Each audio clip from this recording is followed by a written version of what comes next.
a ton of listeners once again have sent this over.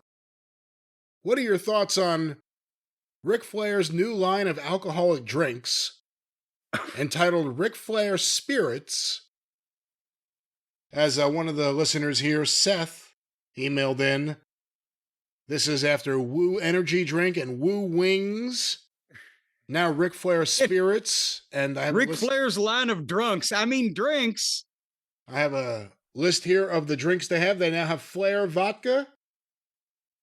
They have Flair Gin. They have Flair Bourbon. They have Flair Tequila. And they have Wooski. Wooski. Jim, what are your thoughts on someone putting up money for Ric Flair to have an alcohol? Is he the ultimate sponsor for an alcohol company, or is he the exact last person you want? Well, I'm not sure. Yes, our current spokesman, it was just several years ago that all the medical professionals told him quit drinking or he would die. Now he can sell you some alcohol. The thing that I'm confused about, I understand there's corporate tie-ins, and Ric Flair is a name and a brand, a lifestyle.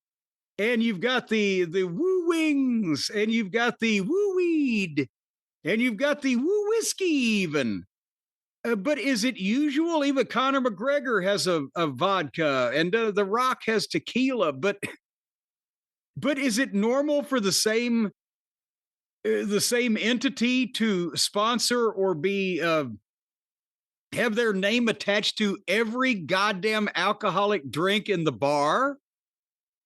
Because, I mean, we make bourbon here in Kentucky, right? But they're noted for the bourbon whiskey from Kentucky, that we don't have like vodka distilleries here. But in Russia, in Mother Russia, the home office of the United States now, they got the vodka, but they don't do the bourbon whiskey. But Flair's he's got whiskey, he's got gin, he's got beer, he's got fucking vodka, he's got one bourbon, one scotch, one beer. Is that normal, Brian, for any celebrity involvement in spirits? Just let's do the whole goddamn wall. Certainly a hard launch. We'll give them that. Where you go from here? What are you going to introduce from here? Wine? Get a sake. Oh, well, after what they had to edit out of the Kill Tony with Ric Flair, I don't know if they want him talking about anything with Asian people right now. Oh, well, and what do they drink in Egypt? That's that one. That one is funny. I don't know what they drink, but that would be a natural feud, of course. Not necessarily something he would want to embrace, but a feud. Because they were doing fine with the whiskey and the gin until the Egyptians showed up. Do you think this is a better or worse idea than Ric Flair, like behind a lending company? Flair Spirits. I mean, maybe they're thinking it because of the natural jocularity that can be had from conflating the two things, that maybe that will increase the brand awareness and everybody will be talking about it and joking about it, such as the Ric Flair North Carolina lottery ticket where he endorsed that. And, the boys, the joke was that every ticket is guaranteed to win $5,000, but they cost $10,000 each. Maybe this is, you can poison your liver in the same manner as your idol, Ric Flair. And by the way, apparently there was a company called Flair Bourbon, but Flare.